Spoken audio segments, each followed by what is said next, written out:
દોસ્તો, આ છે ભૂપેન્દ્રસિંહ ઝાલા, જેમણે ક્યારેય કોઈનું ખોટું નથી કર્યું.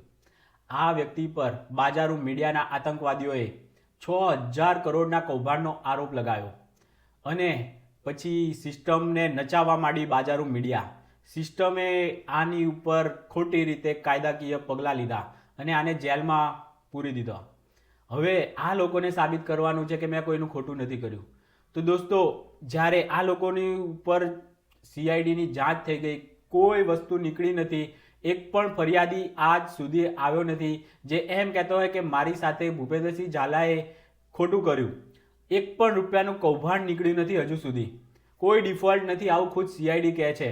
છતાં પણ આજે આ વ્યક્તિ જેલમાં છે, કારણ કે બાજારુ મીડિયા જેમ આપણી સિસ્ટમને નચાવે છે ને એમ આપણી સિસ્ટમ નાચે છે. આ બાજારુ મીડિયાના આતંકવાદીઓથી કોણ બચાવશે આ દેશને?